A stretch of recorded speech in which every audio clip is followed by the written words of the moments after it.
الحمدللہ رب العالمین والصلاة والسلام علی سید الانبیاء والمرسلین قال اللہ تعالی و تبارک فی القرآن المجید والفرقان الحمید قل ان کنتم تحبون اللہ فاتبعونی یحببکم اللہ ویغفر لکم ذنوبکم واللہ غفور رحیم۔ صدق اللہ العظیم۔ اللہم صلی علی سیدنا و مولانا محمد وعلی آل سیدنا و مولانا محمد مبارک وسلم۔ حمد و صلاۃ کے بعد انتہائی واجب الاحترام ذوی الاحتشام برادران اسلام، السلام علیکم ورحمۃ اللہ وبرکاتہ۔ بتوفیق باری تعالیٰ مجھے اور آپ کو حضور علیہ السلام کے ذکر جمیل کی سعادت حاصل ہو رہی ہے۔ دعا ہے اللہ تعالیٰ میری اور آپ کی شرکت کا ایک ایک لمحہ قبول فرمائے اور قابل عمل باتوں پر توفیق عمل نصیب فرمائے۔ یقیناً حضور علیہ السلام کا ذکر اہل ایمان کے لیے باعث تسکین ہے۔ جب کسی کے لبوں سے وہ اپنے آقا و مولا کا نام نامی اسم گرامی سنتے ہیں تو ان کے دلوں میں ایمان کی حرارت بڑھتی چلی جاتی ہے۔ اور ایسا ہو بھی کیوں نہ، شیخ مہدی الفاسی مطالع المسرات شرح دلائل الخیرات میں لکھتے ہیں کہ حضور علیہ السلام کا ذکر سن کر جس شخص کے کلیجے میں ٹھنڈ نہیں پڑتی، اس کے سینے میں دھڑکنے والا دل کسی مومن کا دل ہی نہیں۔ یہ ہو ہی نہیں سکتا کہ حضور کا ذکر ہو اور اہل ایمان کو تسکین نہ پہنچے۔ ان کی تو آنکھوں کی پتلیاں بھی وجد میں آ کے رقص کرنے لگتی ہیں جب کسی کے لبوں سے وہ نام محمد سنتے ہیں صلی اللہ علیہ وآلہ وسلم۔ ساری دنیا کے تم شہد نہ چھوڑ دو، اتنا رس پیدا نہیں ہوتا جتنا ایک بار محمد کہنے سے پیدا ہو صلی اللہ علیہ وسلم۔ یہ نام کوئی کام بگڑنے نہیں دیتا، یہ نام کوئی کام بگڑنے نہیں دیتا، بگڑے بھی بنا دیتا ہے نام محمد صلی اللہ علیہ وآلہ وسلم۔ تو یہ میری اور آپ کی خوش بختی ہے، یہ ہماری فیروز بختی ہے کہ اللہ تعالیٰ نے مجھے اور آپ کو اپنے محبوب کے ذکر کی توفیق عطا کر دے۔ یہ بہت بڑا احسان خداوندی ہے کہ اللہ تعالیٰ نے ہمیں اپنے محبوب نبی کی امت میں کر دیا۔ یقین جانیے 12 نبی ایسے ہوئے ہیں کہ جن کے سروں پہ نبوت کے تاج سجے ہیں، لیکن وہ ہاتھ اٹھا کر اللہ کی بارگاہ میں عرض کیا کرتے ہیں، اے اللہ ہمیں پیارے محمد کی امت میں ہی کر دے۔ انبیاء نے خواہش کی، انبیاء نے دعا اور آرزو کی، ہم نے کوئی دعا مانگی، ہم نے کوئی منت مانی، ہم نے کوئی چڑھاوا چڑھایا؟ ہم تو پیدا ہوئے تو والد صاحب مسجد سے قاری صاحب کو بلا لائے اور بات بھی محبت کی تھی، انہوں نے دونوں ہاتھوں سے اٹھا کر کان قریب کر کے کہا، مبارک ہو تو بھی اسی آقا کا غلام بن کے آ رہا ہے۔ تو پھر میں کیوں نہ کہوں، شاہوں سے ملا ہے نہ تونگر سے ملا ہے، شاہوں سے ملا ہے نہ تونگر سے ملا ہے، اللہ کا عرفان اسی در سے ملا ہے، اوروں کو ملا ہے تو مقدر سے ملا ہے، مجھے تو مقدر بھی تیرے در سے ملا ہے۔ تو یہ میری اور آپ کی خوش بختی ہے، یہ میری اور آپ کی فیروز بختی ہے کہ اللہ نے مجھے اور آپ کو محبوب علیہ السلام کی امت میں کر دیا۔ اللہ اکبر۔ حضرت عیسیٰ علیہ السلام اپنے حواریوں کے درمیان کھڑے تھے اور ان کے امتی ان کے پاس بیٹھے تھے۔ خطبہ ہے حضرت عیسیٰ علیہ السلام کا، سننے والے ہیں ان کے حواری، ان کے خاص امتی۔ اور خطبے کا عنوان کیا ہے؟ عظمتیں تیرے اور میرے رسول کی۔ تو جب امتیوں نے اپنے نبی کی زبان سے کسی اور کے قصیدے سنے، اور وہ کون اور ہیں کہ جو ابھی تشریف بھی نہیں لائے، نبیوں کے لبوں پہ ان کی عظمتیں ہیں، دیکھو ماضی میں کوئی شخص گزرا ہو، اس کا کردار، اس کے اخلاق لوگوں نے دیکھے ہوں تو لوگ تعریف کرتے ہیں، یار ان کا فلاں ایسے تھا، ان کا بڑا بڑا سخی تھا، وہ ایسے تھے، وہ ایسے تھے۔ گزرے ہوئے شخص کی لوگ تعریف کریں تو بات سمجھ میں آتی ہے کہ اس کا کردار کسی نے دیکھا، اس کے اخلاق کسی نے دیکھے۔ لیکن میرے حضور وہ ہیں ابھی آئے نہیں کہ عیسیٰ علیہ السلام عظمتیں بیان کر رہے ہیں۔ اللہ اکبر، انبیاء تذکرے کر رہے، تو امتی پاس بیٹھے تھے حضرت عیسیٰ علیہ السلام کے، اور ان کو ناز تھا کہ ہم اللہ کے جلیل القدر پیغمبر کے امتی ہیں، اور ہم ایک ایسے پیغمبر کے امتی ہیں کہ جن کو اللہ نے یہ طاقت، یہ شان، یہ رفت، یہ عظمت عطا کی ہے کہ گزرتے ہوئے پاؤں کی ٹھوکر مردے کو مار دے تو مردہ بھی اٹھ کے باتیں کرنے لگتا ہے۔ وہ اس بات پہ نازاں تھے کہ ہمارے پیغمبر وہ ہیں جو اللہ تعالیٰ کی عظمتوں کا یہ حوالہ رکھتے ہیں کہ رب کے اتنے معتبر رسول اور پیغمبر ہیں کہ اللہ تعالیٰ حضرت عیسیٰ علیہ السلام کو بغیر باپ کے اس دنیا میں جلوہ فراز ہونے کا شرف عطا کیا۔ تو بڑے نازاں تھے کہ ہم ایک عظیم الشان، اور اس میں کوئی دوسری رائے نہیں ہے کہ حضرت عیسیٰ علیہ السلام کی عظمتیں بہت بلند ہیں، لیکن جب انہوں نے اپنے نبی کی زبان سے تیرے اور میرے نبی کے قصیدے سنے تو حیرت میں ڈوب کر عرض کرتے ہیں کہ حضرت جن کے قصیدے آپ بھی پڑھ رہے ہیں کیا وہ آپ سے بھی افضل ہیں؟ اللہ اکبر، چونکہ ہر مرید کا یہ یقین اور محبت اور عقیدت ہے کہ میرے پیر سے بڑا کون ہوگا، ہر شاگرد کا یہ خیال ہے کہ میرے استاد سے بڑا کون ہوگا، ہر بیٹے کی یہ محبت ہے، وہ کہتا ہے میں اپنے باپ سے آگے کس کو دیکھوں۔ تو اب ہر امتی کا یہ مزاج ہے، یہ یقین ہے، یہ محبت ہے، یہ عقیدت ہے کہ میرے نبی سے بلا آگے کون ہوگا۔ تو اب حضرت عیسیٰ علیہ السلام کے امتیوں نے جب تیرے اور میرے رسول کے تذکرے سنے تو حیرت میں ڈوب کر عرض کرتے ہیں کہ حضرت جن کے قصیدے آپ بھی پڑھ رہے ہیں کیا وہ آپ سے بھی افضل ہیں؟ تو سنیے جو جواب حضرت عیسیٰ علیہ السلام نے دیا، اور میں اور آپ اپنی قسمت پر، اپنے بخت پہ ناز کریں کہ اللہ نے کتنا بڑا کرم ہمارے اوپر کیا۔ حضرت عیسیٰ علیہ السلام فرمانے لگے افضل ہونے کی بات پوچھتے ہو، کہا اگر اس نبی کے نالین کے تسمے کھولنے کی سعادت عیسیٰ ابن مریم کو مل جائے تو یہ بھی مقدر کی بات ہے، تو میں پھر کیوں نہ کہوں شاہوں سے ملا ہے نہ تونگر سے ملا ہے، اللہ کا عرفاں اسی در سے ملا ہے، اوروں کو ملا ہے تو مقدر سے ملا ہے، مجھے تو مقدر بھی تیرے در سے ملا ہے۔ تو یہ میرا اور آپ کا ناز ہے، یہ میرا اور آپ کا فخر ہے، یہ میری اور آپ کی سعادت ہے کہ اللہ تعالیٰ نے ہمیں اپنے رسول رحمت صلی اللہ علیہ وآلہ وسلم کی امت میں ہونے کا شرف عطا کیا۔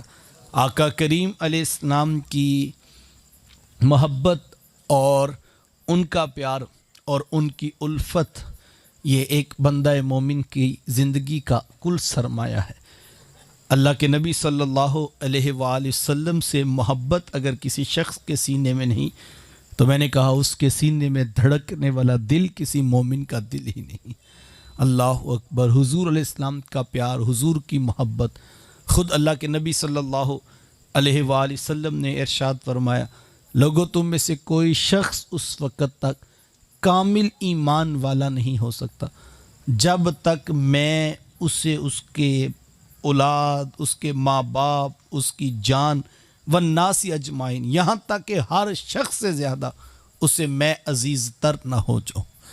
جب تک میں سب سے زیادہ محبوب نہیں تب تک ایمان کامل نہیں ہو سکتا۔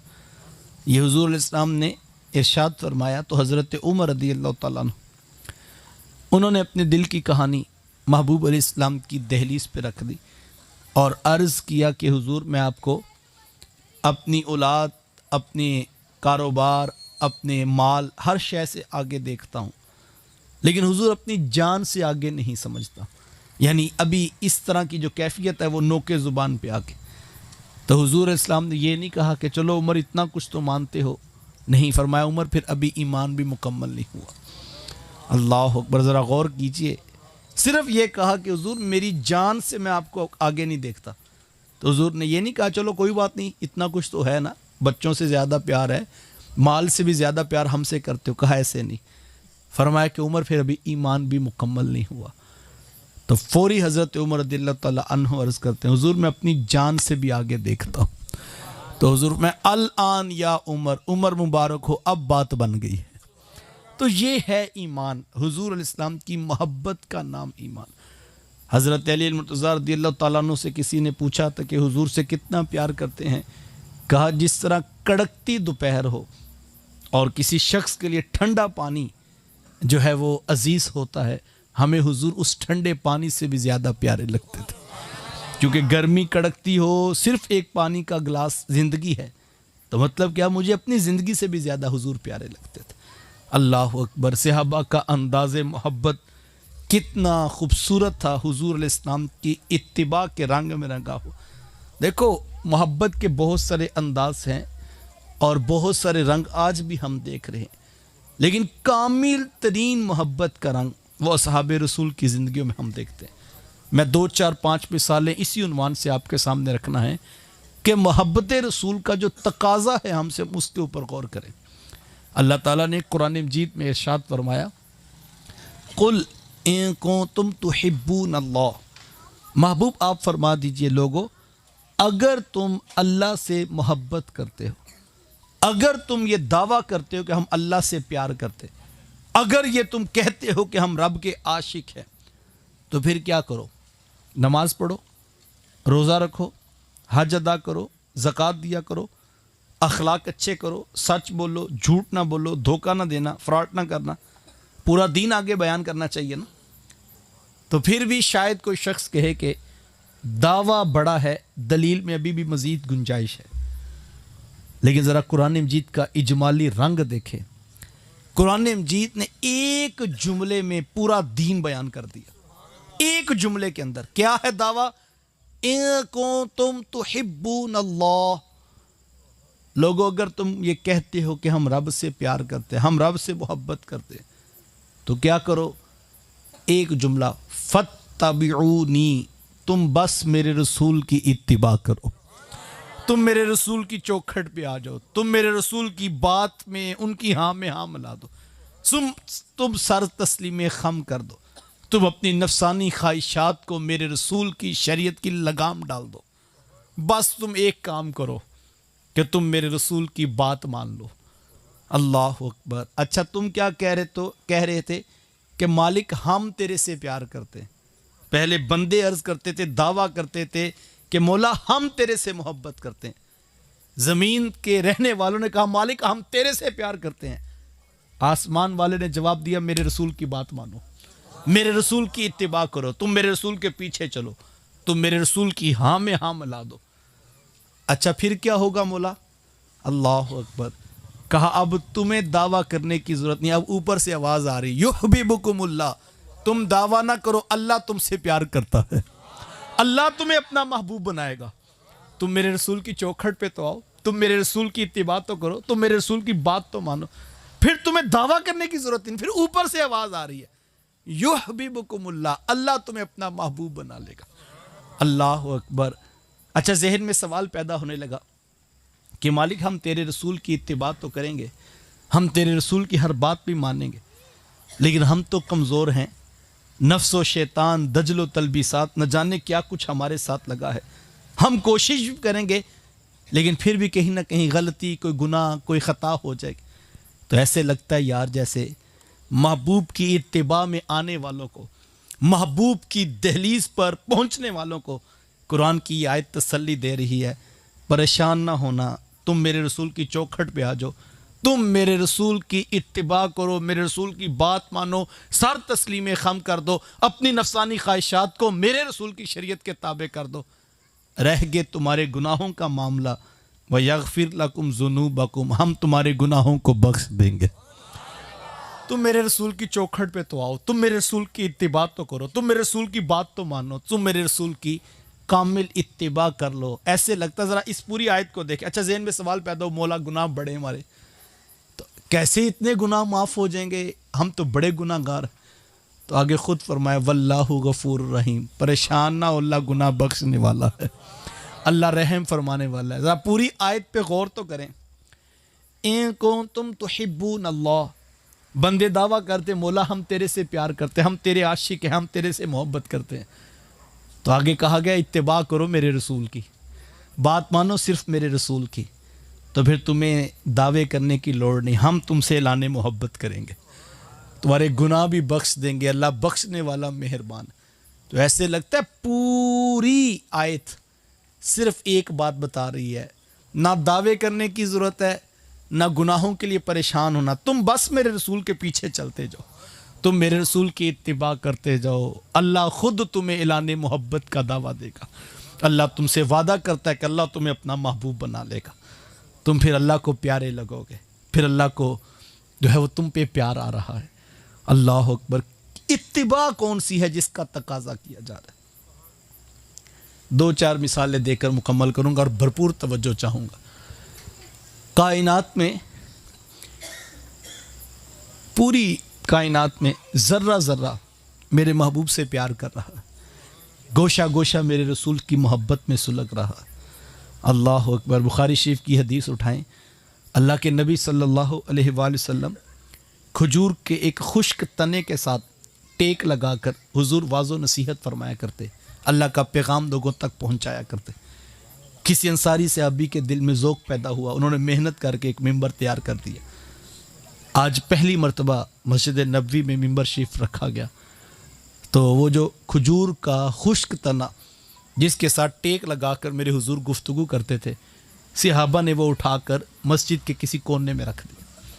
جیسے ہی حضور مسجد نبوی میں داخل ہوئے تو صحابہ فرماتے ہمیں بچے کی طرح رونے کی بلکتے ہوئی آواز آتی تھی، لیکن رونے والا دکھائی نہیں دیتا تھا۔ حضور علیہ السلام آئے، ممبر پر جلوہ فراز ہوئے، لیکن ایک کونے سے سسک سسک کر آہیں بھرنے کی آواز آتی، رونے والا نظر نہیں آتا۔ فرماتے پھر حضور علیہ السلام اٹھے اور اس خشک تنے کی طرف گئے، اور حضور علیہ السلام جس طرح ماں بچے کو اپنی گود میں لیتی ہے، حضور علیہ السلام نے یوں اس کو اپنی باہوں میں لے لیا، اور فرماتے کہ جس طرح بچہ ہچکیاں لیتا ہوا چپ ہوتا ہے، ہم نے اپنی خود کانوں سے سنا اس کی اس طرح سسکیاں ختم ہوں گی۔ اللہ اکبر۔ تو یہاں پر تو خشک تنے کھجور کے حضور سے پیار کرتے ہیں، تو جو حضور کے امتی ہیں وہ پیار کیوں نہیں کریں گے؟ تو یہ کائنات کا ذرہ ذرہ اس محبت میں سلگ رہا ہے، اور کائنات کا گوشہ گوشہ حضور سے پیار کرتا ہے، اور ہر انداز محبت کا اس وقت قبول ہے جب وہ شریعت رسول کی کامل اتباع میں ہے۔ اللہ کے نبی صلی اللہ علیہ وآلہ وسلم سے سب سے زیادہ پیار اصحاب رسول نے کیا، اور ان کی محبت کا کامل رنگ یہ تھا کہ وہ اتباع رسول کو اختیار کرتے تھے، حضور علیہ السلام کے ہر حکم کو تسلیم کرتے۔ کتنی اتباع کرتے تھے؟ اللہ کے نبی صلی اللہ علیہ وآلہ وسلم ممبر پر جلوہ فراز ہوئے، اور حضور علیہ السلام کے سامنے ایک شخص کھڑا تھا۔ آقا کریم علیہ السلام نے ان کو خطاب کرتے ہوئے کہا کہ صاحب نیچے بیٹھ جاؤ۔ حضور علیہ السلام نے تو سامنے والے شخص سے کہا تھا، ایک شخص گلی سے گزر رہا تھا، حضور علیہ السلام کی آواز آئی نیچے بیٹھ جاؤ، وہ وہیں گلی میں نیچے بیٹھ گیا۔ اللہ اکبر۔ ایک شخص کا ایک پاؤں مسجد کے اندر تھا، ایک پاؤں مسجد کے باہر تھا، ابھی داخل ہونے لگے، انہوں نے سنا کہ حضور فرما رہے ہیں صاحب نیچے بیٹھ جاؤ، وہ اسی جگہ نیچے بیٹھ کے۔ آقا کریم علیہ السلام تو سامنے والے شخص سے کہہ رہے تھے، جو باہر گلی میں تھے انہوں نے آ کر اندر تصدیق بھی نہیں کی کہ حضور آپ نے میرا نام نہیں لیا، کیا یہ حکم میرے لیے ہے بھی کہ نہیں؟ صرف گلی میں حضور علیہ السلام کی آواز آئی، آواز پہچان لی کہ محبوب کی مرضی ہے اس وقت بیٹھ جو، میں کھڑا کیوں ہوں، میں فوراً بیٹھ جاتا ہوں۔ یہ ہے عشق، یہ ہے محبت۔ اگر یہ محبت میرے اور آپ کے اندر سرایت کرے اور اتنی اتباع سکھا دے تو پھر یہ محبت کامل ہے۔ لیکن اگر ابھی تک یہ محبت مجھے اور آپ کو فجر کی نماز کے لیے نہیں اٹھا پا رہی، یہ محبت مجھے اور آپ کو چوک چوراہے گلی سڑک روڈ پہ تو لا کر نعرہ تو زور کا لگواتی ہے، لیکن یہ محبت اگر سجدے کی طرف نہیں لا رہی تو سونے ابھی محبت کامل نہیں ہوئی۔ پھر ابھی محبت کو ضرورت ہے کہ اس کو محبوب کی دہلیز تک لایا جائے، اور پھر اتباع کا رنگ دیکھیے۔ اللہ اکبر۔ کائنات میں سب سے بڑا پیار اصحاب رسول کا پیار ہے۔ صحابہ نے حضور سے سب سے پہلے پیار کیا، لیکن ذرا پیار کا رنگ دیکھیں، اتباع کا جذبہ دیکھیں۔ حضرت ابو بکر صدیق رضی اللہ تعالیٰ عنہ گھر میں بیٹھے تھے کہ کسی موضوع پر بات چلی، تو بیٹے نے ماضی کی کوئی کہانی سنائی اور عرض کی کہ ابا جی فلاں جنگ کے موقع پر آپ 3 مرتبہ میری تلوار کے نیچے آئے، لیکن میں نے باپ سمجھ کر اپنی تلوار کو روک لیا کہ میرا باپ ہے لہٰذا میں نے قتل نہیں کیا، ورنہ آپ 3 مرتبہ میری تلوار کے نیچے آئے تھے۔ تو حضرت ابو بکر صدیق رضی اللہ تعالیٰ عنہ جلال میں آگے کہا بیٹا یہ تمہارا کفر سے پیار تھا، ہم نے حضور سے ایسا پیار نہیں کیا۔ اگر اس وقت تم 1 مرتبہ ابو بکر کی تلوار کے نیچے آ جاتے، ابو بکر نہ دیکھتے کہ ابو بکر کا بیٹا ہے، میں حضور کا دشمن سمجھ کے ساتھ تن سے جدا کرتا۔ یہ ہے حضرت جزاک اللہ، یہ ہے اتباع۔ حضرت عمر رضی اللہ تعالیٰ حضرت عمر رضی اللہ تعالیٰ عنہ کتنا پیار کرتے ہیں، ذرا غور کیجئے۔ طواف کعبہ کر رہے تھے، جب حجر اسود کے پاس پہنچے تو حجر اسود کو بوسہ دینے لگے تو رک گئے، مخاطبت کرتے ہوئے کہا اے حجر اسود، میں جانتا ہوں کہ تو ایک پتھر ہے، نہ تو فائدہ دیتا ہے نہ تو نقصان دیتا ہے، لیکن اس کے باوجود عمر تجھے چوم رہا ہے تو اس کی صرف ایک وجہ ہے کہ عمر کے رسول نے تجھے چوما ہے۔ اللہ اکبر۔ یہ حضرت عمر کا پیار، بلکہ حضرت عمر رضی اللہ تعالیٰ عنہ حضرت بلال حبشی رضی اللہ تعالیٰ عنہ کا ہاتھ چوم کے آنکھوں کو لگاتے ہیں اور فرماتے کہ بلال لوگ تمہیں غلام کہیں تو لوگوں کی مرضی ہے، ورنہ تو عمر کا آقا لگتا ہے، عمر تو تجھے آقا سمجھ چکے۔ حضور حضرت بلال سے پیار کرتے تھے، حضور حضرت بلال سے پیار کے تو حضرت عمر ان کا ہاتھ چومتے ہیں، حضور حجر اسود کو چومے تو حضرت عمر حجر اسود کو چومتے ہیں۔ کتنی اتباع ہے، اللہ اکبر۔ حضرت عثمان غنی رضی اللہ تعالیٰ عنہ کا پیار دیکھیں۔ جس وقت آپ جانتے ہیں حدیبیہ کے مقام پر صحابہ عمرہ کرنے کے لیے آئے تو کفار نے مزاحمت کی، تو حضور علیہ السلام نے حضرت عثمان غنی رضی اللہ تعالیٰ عنہ کو بھیجا اور کہا کہ عثمان آپ جائیں اور جا کر کفار کے ساتھ، صنادید قریش کے ساتھ آپ بات کریں۔ یہ سفیر رسول بن کر مکہ المکرمہ میں داخل ہوئے، کفار کے ساتھ بات چیت ہوئی تو انہوں نے کہا کہ ہم آپ کو اس سال عمرے کی اجازت نہیں دیتے، آئندہ سال جب آپ آئیں گے تو اجازت ہوگی، لہٰذا اس سال آپ کو عمرے کی ہم اجازت نہیں دیتے۔ تو لیکن چونکہ عثمان اب آپ آئے ہیں اور آپ سے ایک تعلق بھی ماضی میں ہمارا رہا ہے، یہ اللہ کا گھر کعبہ سامنے ہے، آپ طواف کعبہ کیجئے، حجر اسود کو بوسہ دیجئے، چاہے زمزم سے پانی پی لیجئے۔ اب سنیے، ادھر حضور اسلام نے منع کر کے بھی نہیں بھیجا کہ عثمان اگر آپ کو موقع ملے تو آپ نے طواف نہیں کرنا، حجر اسود کو بوسہ نہیں دینا، آپ نے آب زمزم نہیں پینا۔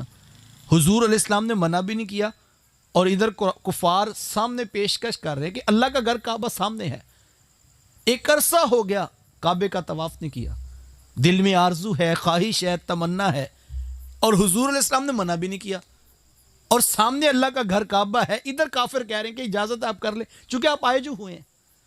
لیکن سنیے عاشق کا جواب، کہا کیا خیال کرتے ہو اللہ کے رسول حدیبیہ پہ ہوں اور عثمان یہاں طواف کرتا پھرے؟ اللہ کی قسم عثمان اتنی دیر تک طواف نہیں کریں گے جب تک عثمان کے رسول طواف نہیں کریں گے۔ یہ ہے پیار، اللہ اکبر، جبکہ کعبۃ اللہ سامنے ہے۔ لیکن کہا کہ ہم تو کعبے کو بھی محبوب کے کہنے پہ مانا ہے، ورنہ کعبہ تو پہلے بھی صدیوں سے موجود تھا، لیکن ہمیں اس کعبے کی پہچان اللہ کے رسول نے دلائی ہے۔ یہ نہیں ہو سکتا کہ حضور حدیبیہ پہ ہوں اور عثمان یہاں طواف کرتے رہیں۔ کہا ایسے نہیں ہوگا، جب تک اللہ کے رسول طواف نہیں کریں گے عثمان طواف نہیں کرے گا۔ اچھا، ادھر کسی نے کہا حضور علیہ السلام کے پاس بیٹھے کہ ذرا لیٹ ہو گئے، تاخیر ہو گئے، کہا عثمان کی تو موج لگی ہوگی، طواف کر رہے ہوں گے، حجر اسود کو بوسہ دے رہے ہوں گے۔ تو میرے حضور مسکرا پڑے، کہا نہیں یہ کیسے ہو سکتا، ہمارے عثمان ہمارے بغیر طواف کر رہے۔ محبت دیکھیں، پیار دیکھیں، اتباع کا نام پیار ہے۔ آگے بڑھیے گا، حضرت علی المرتضیٰ رضی اللہ تعالیٰ عنہ کا انداز محبت دیکھیے۔ مولا کائنات حضرت علی رضی اللہ تعالیٰ عنہ، آپ جانتے ہیں کہ حضور اسلام کا قد انور اونچا تھا اور حضرت علی رضی اللہ تعالیٰ عنہ کا حضور کی نسبت قد اتنا اونچا نہیں تھا۔ ویسے میرے محبوب علیہ السلام کے قد کے بارے میں علماء نے یہ بات لکھی ہے کہ آقا کریم علیہ السلام کو اللہ نے اتنا اونچا قد عطا کیا تھا کہ ہزاروں کا مجمع ہوتا، بڑے بڑے لوگ اونچے اونچے قد والے بھی موجود ہوتے، لیکن حضور علیہ السلام کے کندھے لوگوں کے سروں سے اونچے دکھائی دیا کرتے۔ کوئی حد ہے ان کے عروج کی، بالغ العلا بے کمال ہے۔ اب حضور علیہ السلام گزر رہے تھے کہ آگے ایک درخت اور اس کی شاخ جھکی ہوئی تھی۔ آقا کریم علیہ السلام کا قد انور اونچا تھا، تو حضور علیہ السلام جھکے اور اس شاخ کے نیچے سے گزر گئے۔ اب پیچھے حضرت علی بھی آ رہے تھے۔ حضرت علی رضی اللہ تعالیٰ عنہ کو جھکنے کی ضرورت نہیں تھی، لیکن کسی نے دیکھا کہ حضرت علی بھی یوں سر جھکا کے گزرے، تو کسی نے بازو پکڑ لیا اور کہا علی حضور تو اس لیے جھکے تھے کہ آقا کریم علیہ السلام کا قد انور اونچا تھا اور حضور کو ضرورت تھی، تو حضور تو ضرورت کے تحت جھکے تھے اور آپ کو تو ضرورت نہیں تھی، آپ سیدھے گزر جاتے۔ تو حضرت علی رضی اللہ تعالیٰ عنہ فرمانے کے صاحب درخت کو کون دیکھ رہا ہے؟ میں تو سونے محمد کو دیکھ رہا ہوں، میں تو محبوب کی ادا کو ادا کر رہا ہوں، میں یہ تھوڑی دیکھ رہا ہوں کہ ضرورت ہے یا کہ نہیں۔ میں نے حضور کو اس درخت کے قریب سے جب حضور گزرتے تھے، حضور اس طرح گزرتے تھے۔ اللہ اکبر۔ اور یہی حضرت علی رضی اللہ تعالیٰ عنہ ہیں، موزوں پر مسح کر رہے تھے، تو کسی نے دیکھا تو کہا علی موزے تو نیچے سے گندے ہوتے ہیں اور آپ اوپر سے مسح کیے جا رہے۔ حکم شرع ہے یہ جو سردیوں میں موزے پہنے جاتے ہیں، جو شخص ان پر مسح کرنا چاہے تو گیلا ہاتھ لے کر انگلیوں سے پاؤں کے اوپر پنڈلی کی طرف ہاتھ پھیرے گا۔ تو کہا علی آپ علم و حکمت رکھتے ہیں، دنائی فہم و فراست رکھتے ہیں، اور عقل کہتی ہے کہ موزہ نیچے سے گندا ہوا ہے، چونکہ پاؤں تو نیچے لگتا ہے، اگر آپ صاف کرنا چاہتے ہیں تو نیچے سے ہاتھ پھیریں، آپ اوپر سے ہاتھ چڑھا رہے ہیں۔ تو حضرت علی رضی اللہ تعالیٰ نے 2 لفظی جواب دیا، کہا صاحب موزے کو کون دیکھ رہا ہے؟ میں تو سونے محمد کی ادا کو ادا کر رہا ہوں۔ ہم نے حضور کو ایسے کرتے دیکھا ہے، بس جیسے حضور نے کیا ہم ویسے کر رہے ہیں۔ حضرت انس رضی اللہ تعالیٰ عنہ کو کسی نے دعوت پہ بلا لیا، جب دعوت پر کھانے کے دسترخوان پہ جلوہ فراز ہوئے تو سامنے شوربے میں کدو شریف پڑا ہوا تھا، تو حضرت انس رضی اللہ تعالیٰ عنہ آگے بڑھ کر ہاتھ سے یوں کدو شریف کا ایک ٹکڑا اٹھایا اور اپنے منہ میں رکھا۔ تو کسی نے کہا انس یہ کیا کر رہے ہو؟ کہا مجھے نہیں پتا، ایک دن میں تھا اور میرے حضور تھے، اور اسی طرح کسی نے دعوت پر مدعو کیا اور میں نے خود دیکھا حضور علیہ السلام نے بھی یوں کدو اٹھایا تھا، آج موقع بن گیا تو جی چاہا کہ محبوب کی یہ والی سنت ادا کرتے ہیں۔ یہ ہے محبت، یہ ہے پیار، یہ ہے عشق، یہ ہے جو حضور نے اصحاب رسول کو سکھایا۔ اللہ اکبر۔ حضرت عمر رضی اللہ تعالیٰ کسی سفر پہ تھے، تو رستے میں ایک جگہ پر قیام کرنے کا حکم نامہ دیا، لوگ رکے گئے تو کہا مجھے وضو کروا دو۔ ایک شخص آگے بڑھا، اس نے وضو کروایا۔ حضرت عمر رضی اللہ تعالیٰ وضو کر کے جو آخری پانی کا چلو بچا اس کو یوں اپنے ہاتھوں پہ لے کر ہوا میں اچھال دیا۔ تو کسی نے کہا عمر یہ آپ کیا کر رہے ہیں؟ عرب کا علاقہ اور پانی اور سفر آپ سمجھتے ہیں کتنا قیمتی ہوتا ہے، تو آپ نے یہ آخری چلو پانی کا یوں ہوا میں کیوں چھال دیا؟ تو حضرت عمر رضی اللہ تعالیٰ نے فرمایا کہ مجھے نہیں پتا، ایک دن میں تھا اور میرے حضور تھے، اسی جگہ پہ پہنچے تو حضور فرمایا عمر ہمیں وضو کروا دو۔ میں نے حضور علیہ السلام کو وضو کروانے کا شرف پایا، تو جو آخری پانی کا چلو بچ گیا میرے حضور نے یوں چھالا تھا، محبوب کی وہ والی ادا کو ادا کر رہا ہوں۔ یہ کیسا پیار ہے یار! ہمارے لیے تو داڑھی کا مسئلہ بنا ہوا ہے، ہمارے لیے تو پنجگانہ نماز کے لیے بھی ہم پوچھ رہے ہیں کہ فرض پڑھیں کہ سنتیں پڑھیں کہ نفل پڑھیں کہ واجب پڑھیں، ہم تو ابھی تک یہیں سے نہیں نا الجھے، ویسے ہم ہیں پکے عاشق کے رسول، لیکن یہ عشق کی داستان میں نے آپ کو سنائی ہے کہ کوئی شاخ کے نیچے سے اس لیے گزرتے ہیں کہ حضور اس طرح گزرے ہیں، کوئی موزوں پر مسح اس لیے کر رہے ہیں کہ حضور نے اس طرح کیا ہے، کوئی کدو شریف کا ٹکڑا بھی محبوب کے سٹائل اور انداز میں اٹھا رہے ہیں۔ اللہ اکبر۔ عاشق عاشق ہر کوئی آکھے، پر عاشق بندہ مر کے، زہر پیالہ کوئی نہیں پیندا پر عاشق پیندا پر کے۔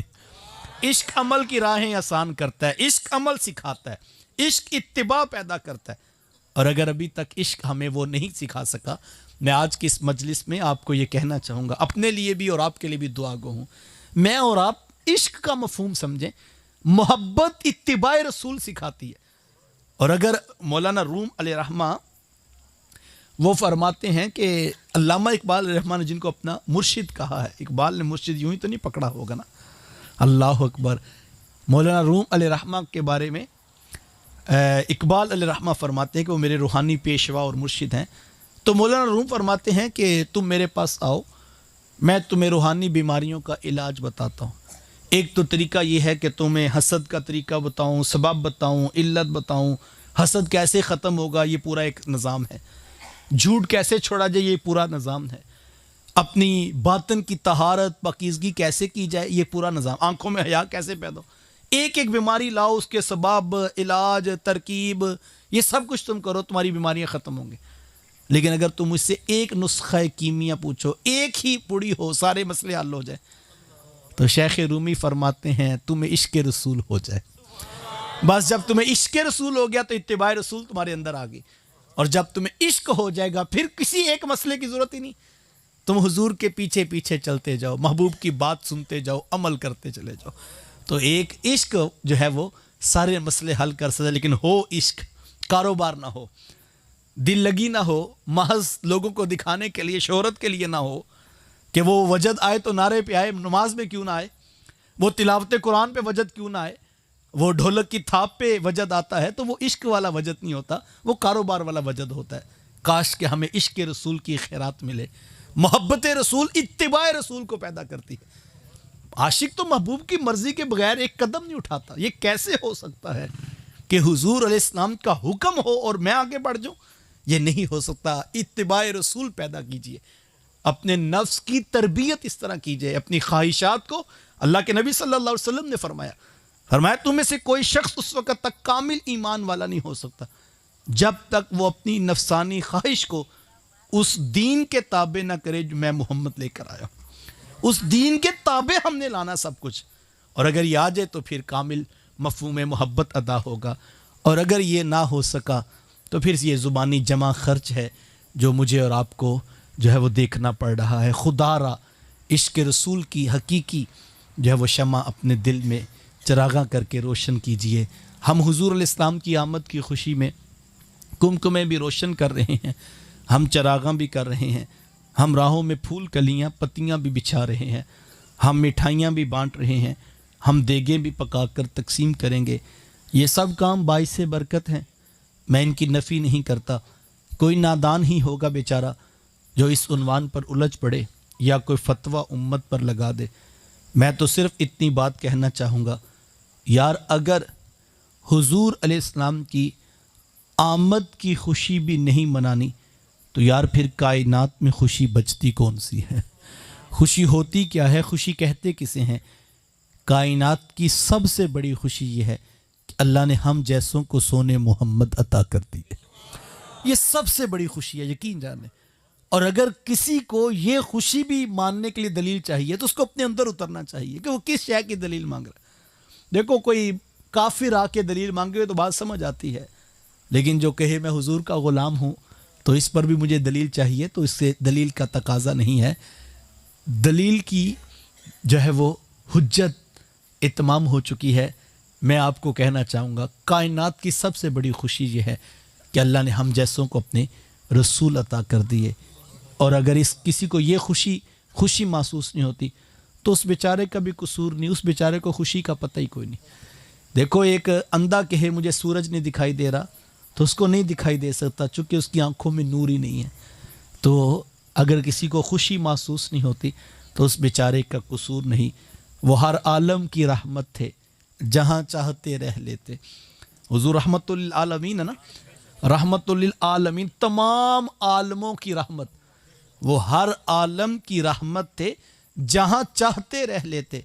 یہ ان کی کرم نوازی کے یہ عالم پسند آیا، یہ ان کی کرم نوازی کے ہم نکموں کی زمین پسند آئی، اور حضور یہاں جلوہ فراز ہوئے، اور ہمارا مقدر کہ اللہ نے ہمیں محبوب کی نسبت عطا کی۔ میلاد رسول سے سیرت رسول کا سفر کرنا یہ ہماری منزل ہے۔ تو یہ کمکمے، یہ روشنیاں، یہ چراغاں، یہ پھول، یہ کلیاں، یہ مٹھائیاں، یہ دیگیں، یہ سب باعث برکت ہے بیٹا۔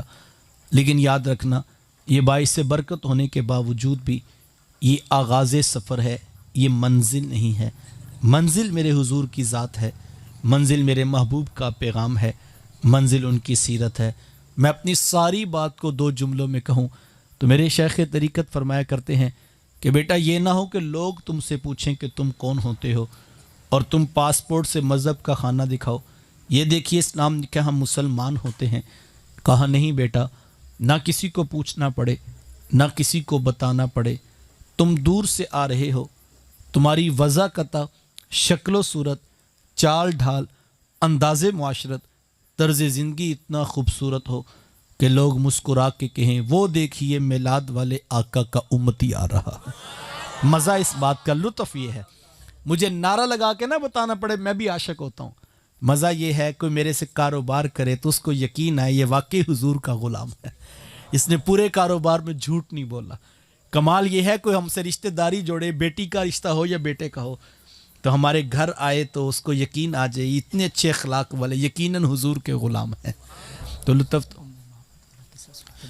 وقت ضرورت تو اس بات کی ہے کہ میں اور آپ اس بات پہ غور کریں کہ اپنے کردار کے اندر اتریں اور اپنے لہجوں کی جو ہے وہ ترشی کو سونے رسول کے ذکر سے، ان کے کردار سے، ان کی سیرت سے میں اور آپ اپنے آپ کو اجاگر کریں۔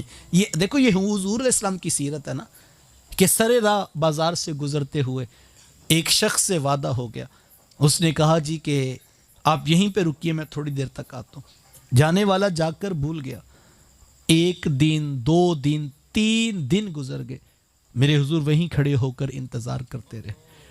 3 دن کے بعد جب اس شخص کا وہاں سے گزر ہوا تو اس کو یاد آیا کہ میں نے حضور سے وعدہ کیا تھا، تو اس نے ہاتھ جوڑ کر معذرت کی کہ حضور میں جا کر بھول گیا تھا۔ تو حضور فرمایا کہ صاحب تو نے ہمیں مشقت میں ڈال دیا تھا، جس امت کو ان کے رسول نے 3 دن تک انتظار کر کے وعدے کی پاسداری عملاً سکھائی ہو، وہ امت وعدہ پورا کرنا بھول جائے، سوچنے کی ضرورت ہے یا کہ نہیں۔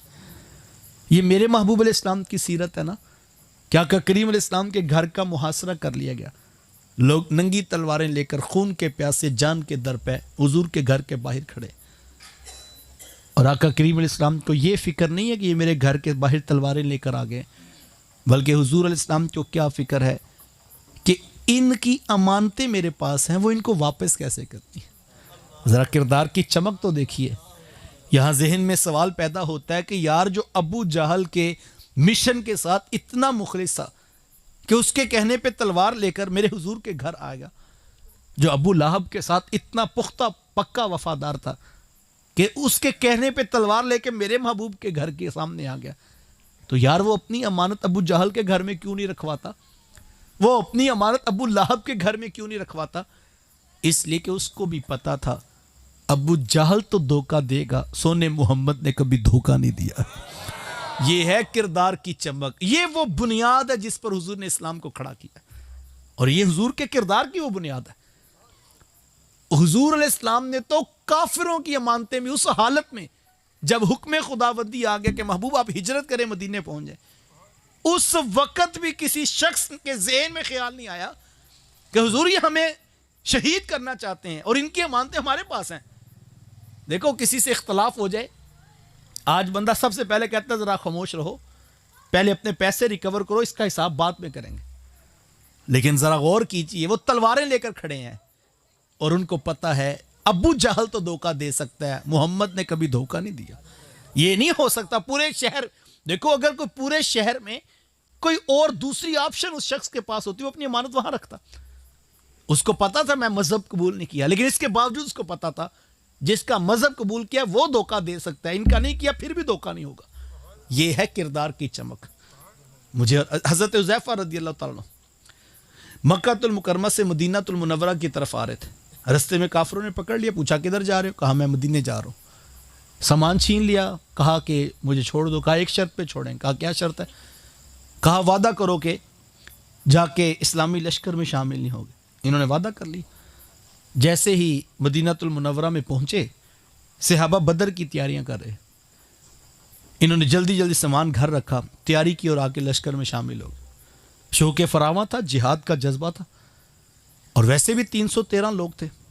اب ایک شخص اور شامل ہو گیا، 2 گھوڑے، 6 زیریں، 8 تلواریں اور 313 کی مٹھی ور جماعت۔ حضور علیہ السلام تک خبر پہنچی کہ حضرت حذیفہ رضی اللہ تعالیٰ عنہ بھی آگے۔ آقا کریم علیہ السلام نے بلایا اور حضور میں کہ حذیفہ ادھر آپ نے کافروں سے وعدہ کیا تھا نا کہ جا کے اسلامی لشکر میں شامل نہیں ہوں گا؟ قال نعم، جی حضور میں نے وعدہ کیا تھا۔ فرمایا حذیفہ پھر آپ یہاں کیوں آ گئے؟ آپ واپس چلے جائیے۔ عرض کی حضور وہ تو کافر ہیں۔ فرمایا ہاں حذیفہ، میں محمد کافروں سے کیے ہوئے وعدے بھی پورے کرتا ہوں۔ یہ ہے اسلام، یہ ہے وہ بنیاد جس پہ حضور نے اسلام والوں کو کھڑا کیا تھا۔ آج ہم دیکھیں ہم کہاں پہ کھڑے۔ دیکھو 313 لوگ تھے یار، ایک بندہ بڑھ گیا، خوشی ہونی چاہیے نا، لیکن بندے کو واپس بھیجا جا رہا ہے۔ ہار یا جیت یہ رب کے فیصلے پر ہے، ہم اس کے کہنے پہ جا رہے ہیں، لیکن یہ نہیں ہو سکتا کہ بندے بڑھانے کی خاطر ہم جو ہے وعدہ توڑ دیں۔ ایسے کیسے ہو سکتا ہے؟ فرمایا حذیفہ آپ کو واپس جانا ہوگا۔ اللہ اکبر۔ مجھے اور آپ کو اپنے اندر اور ہمارا بھائی سے اختلاف ہو جائے، چھوٹا ہو یا بڑا، ہماری بات نہ مانے، کسی بحث پہ اختلاف ہو جائے تو ہم جو ہے وہ کہتے ہیں اچھا پھر جائیداد پہ نام تو میرا ہی لکھا ہے نا، تو میں دیکھتا ہوں تم پھر میرے سے حصہ کیسے لے کر دو۔ کون سا حصہ جو رب اور اس کے رسول نے قرآن میں بیان کیا ہے؟ ہم وہ حصہ دینے کے لیے تیار نہیں، لیکن جھنڈا ہم نے لگایا گھر میں، ہم نے حضور کے نام کا چراغاں بھی کیا ہے، دیگ بھی بانٹی ہے، میلاد بھی کروایا ہے، لیکن ہم بہنوں کا حق دینے کے لیے تیار نہیں ہے۔ ہم کہتے ہیں جی خاندان کی رسم ہے۔ صاحب ہم نے کلمہ خاندان کا نہیں پڑھا، سونے محمد کا پڑھا ہوا۔ ہم نے میلاد والے آقا کے ہاتھ میں ہاتھ پکڑایا، ہم نے ان کا دین اختیار کیا۔ تو پھر یہ کیا بات ہوئی جہاں دولت آئی تو خاندان ڈال لیا، رسم و رواج ڈال لیے، برادری ڈال لی؟ ایسے نہیں ہوگا صاحب۔ کافروں سے بھی وعدہ ہو گیا، اس وعدے کو تم نہیں توڑ سکتے ہو۔ تمہیں دین یہ سکھاتا ہے، مجھے دین یہ سکھاتا ہے، تو ہمیں اس طرح سے اچھے اخلاق کا اور اچھے رویوں کا، انداز معاشرت کا، طرز زندگی کا انتخاب کرنا ہوگا۔ آئیے نئے جذبے کے ساتھ میں آپ کو دعوت فکر دے۔ اتنے لوگ آپ بیٹھے ہیں، اللہ میرے جوانوں کو سلامت رکھے۔ یقین جانے یہ 500-700 لوگ لگا لیں، مثال 700 لوگ لگا لیں، اگر اتنے لوگ اس بات کی ضمانت دے دیں کہ ہم 100% سچ کے ساتھ زندگی گزاریں، آپ جانتے ہیں کتنا بڑا انقلاب ہے یار۔ اگر ایک بندے سے کل صرف 10 بندے سلام لیتے ہیں، آپ کے اس قصبے میں، آپ کی اس بستی میں، آپ کے اس شہر صادق آباد میں کل 7000 لوگ اپنے گھروں میں بیٹھ کے دعوے سے کہہ سکتے ہیں آج ہم نے سچوں کو دیکھا بھی ہے، سچوں سے سلام بھی لیا ہے۔ یار اگر اتنے لوگ سچ کی ضمانت دیں، اتنے لوگ کہہ دیں جی آج کے بعد وعدہ نہیں ٹوٹے گا، کتنا بڑا ہم سمجھتے ہیں کہ بڑا انقلاب آئے گا، ریلیاں نکلیں گی، جلوس نکلیں گے، ہڑتالیں ہوں گی، پھر ہم شامل ہوں گے۔ وہ آئے گا، چلو اس میں بھی شامل ہو جانا، میں انکار نہیں کرتا کسی کا بھی، لیکن میں اتنا کہتا ہوں انقلاب دل سے آتا ہے صاحب۔ حضور علیہ السلام نے فتح کیا تھا، دیکھو کافروں کو تو نہیں پتا ادھر حضرت حذیفہ پہنچ گئے ہیں اور کیا ہوگا، حضور نے پتا ہے کہ حذیفہ وعدہ کر کے آئے، امانتیں ان کی گھر میں پڑی ہیں، جنہوں نے تلواریں اٹھائی ہوئی ہیں، خیانت نہیں ہو سکتی، ہمارا وعدہ اللہ سے ہے۔ تو یہ اسلام اس بنیاد پہ کھڑا ہے۔ مجھے اور آپ کو اپنے کردار سے، اپنے اخلاق سے، اپنے رویوں سے، اپنے انداز معاشرت سے، اپنے طرز زندگی سے اسلام کی سیرت کو، رسول اللہ صلی اللہ علیہ وسلم کے کردار کو اپنانا ہوگا۔ بار دیگر میں اپنے نوجوانوں کو مبارکباد پیش کرتا ہوں، آپ کا شکریہ ادا کرتا ہوں کہ اتنے لوگ جمع ہوئے اور آپ لوگ تشریف لائے۔ ادارت المصطفیٰ انٹرنیشنل حلقہ صادق آباد کے اس پلیٹ فارم سے ہمارے نوجوان ہر 2 ماہ کے بعد اس تسلسل کو قائم رکھے ہیں۔ یہ اتنا آسان کام نہیں ہے، یقیناً اس پر بہت ساری محنت درکار ہے۔ جس وقت نفس و شیطان، دجل و تلبیسات، بے حیائی، بے پردگی، نہ جانے کیا کیا طوفان بدتمیزی ہے، تو کتنے خوش قسمت ہیں میں اور آپ کہ اللہ نے ہمیں ایسے نوجوان عطا کیے جو لوگوں کو دین کی دعوت دے رہے ہیں۔ تو ہم اس میں حوصلہ افزائی کرنے کے لیے ساتھ شامل ہو جائیں اور اپنے حصے کا چراغ روشن کریں۔ انشاءاللہ اس سال نہیں تو اگلے سال بہت جلد میرے شیخ طریقت پیرزادہ محمد رضا ثاقب مصطفی صاحب بھی آپ کے پاس تشریف لائیں گے۔ پورے جذبوں کی فراوانی کے ساتھ ہم اپنے حصے کا کام کرتے جائیں اور آگے بڑھتے جائیں، دیے سے دیا روشن کرتے جائیں، اور روشنی کے اس سفر میں ادارت المصطفیٰ پوری یقین دہانی کرواتا ہے۔ ہم 30 سال قبل قرآن مجید کے پیغام سے بات شروع کی تھی۔ مجھے اچھی طرح یاد ہے کہ میرے استاذ مکرم نے ایک بات ہمیں سنائی کہ اللہ کے نبی صلی اللہ علیہ وآلہ وسلم کے پاس ایک شخص آیا اور اس نے آ کر عرض کیا کہ حضور میرے بھائی کے پیٹ میں درد ہے اور اس کو افاقہ نہیں ہو رہا، تو حضور میں کہ اس کو شہد پلاؤ، اللہ نے شہد میں شفا رکھی ہے۔ وہ اٹھ کر گئے، جا کے شہد پلایا اور پھر واپس آ گئے۔ عرض کی کہ حضور میں نے شہد پلایا لیکن افاقہ نہیں ہوا۔ حضور میں کہ شہد پلاؤ، اللہ نے شہد میں شفا رکھی۔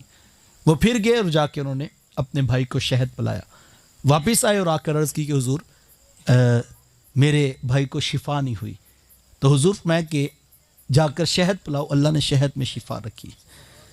اور ساتھ فرمایا کہ تمہارے بھائی کا پیٹ تو جھوٹا ہو سکتا ہے، اللہ کا قرآن جھوٹا نہیں ہو سکتا۔ وہ صحابی اٹھ کے جا کے پھر انہوں نے شہد پلایا، جب واپس آئے تو لبوں پہ مسکراہٹ تھی اور عرض کی اللہ نے شفا عطا کر دی۔ یہ بات سنانے کے بعد میرے شیخ فرمانے لگے کہ علماء نے اس کے تحت لکھا ہے کہ اس بیماری کے لیے جتنی مقدار میں شہد چاہیے تھا 3 وقفوں کے ساتھ وہ شہد پورا ہوا تو اللہ نے شفا عطا کر دی۔ اگر وہ پہلی مرتبہ میں پورا ہو جاتا تو پہلی مرتبہ میں شفا ہو جاتی۔ یہ بات سنانے کے بعد میرے استاذ المکرم ہمیں فرمانے لگے بیٹا 14 صدیاں قبل کی تاریخ یہ بتاتی ہے انقلاب جب بھی آئے گا قرآن سے آئے گا، اس کے بغیر انقلاب نہیں آئے گا۔ تم درس قرآن دیتے رہو، کبھی سال بعد کبھی 2 سالوں بعد حساب کرو، فرق نہیں پڑا، بیماری اسی طرح ہے، مقدار بڑھا دو، پھر قرآن کی مقدار بڑھاؤ، درس قرآن درس قرآن درس قرآن۔ جس دن امت میں یہ مقدار پوری ہوگی اس دن انقلاب شفا کی صورت میں آئے گا۔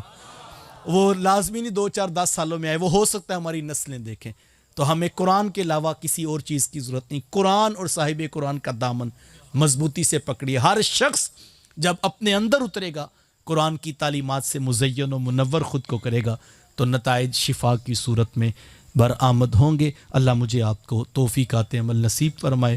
ابھی مجھے 2 جگہوں پر مزید پہنچنا ہے، میں دل تو چاہتا کہ آپ کے ساتھ مصافحہ کر کے جاؤں، لیکن مجھے بھی 2 جگہوں پر پہنچنا ہے، ہمارے دوست منتظر ہیں۔ اللہ